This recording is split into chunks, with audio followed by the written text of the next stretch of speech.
Well, I think the thing is, that it's actually not about beliefs. It's not really about what we believe is going to be the challenge.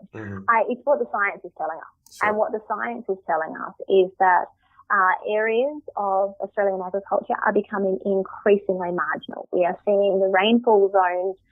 There was some wonderful work done by the Australian Export Grains Innovation Centre a couple of years back, and they've updated it, showing how the rainfall zones are actually shifting across our wheat-producing areas.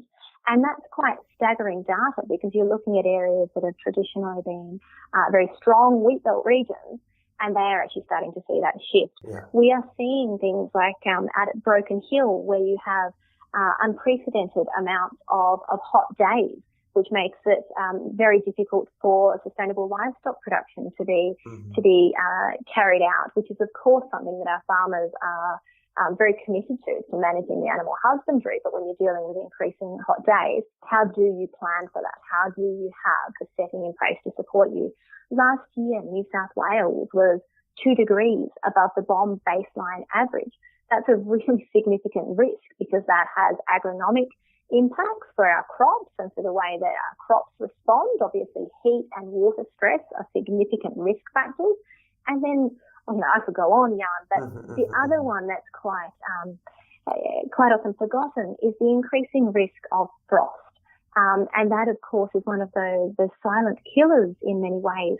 And across many of our wheat-producing regions, frost is actually becoming an increasing risk as the climate changes. So it is a really complex situation, and this is why we are saying, look, we need to have a long, hard stocktake of what this looks like. It's not about belief; it's about understanding what the best available science is telling us, and basing our policy on a strong evidence base. So, based on these scientific observations and the data, without effective adaptation and mitigation policies towards climate change, are you saying that there will be regions of Australia that will be no longer viable for agricultural use? I think this is why we need to have a really strong assessment of that data. Yeah. It's going to certainly become increasingly difficult in a lot of these regions to certainly carry on the existing agricultural management practices, and farmers will continue to adapt. But, you look at South Australia as one example, and South Australia has seen Goyder's line, which is typically guided where you can produce cereal crops in that state. We've seen that steadily moving south.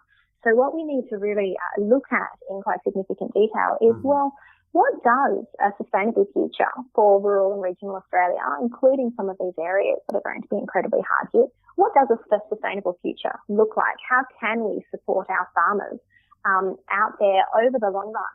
Because we need to be looking after these ecosystems. We need to have a sustainable and vibrant farming industry. Yeah. So how do we achieve those outcomes?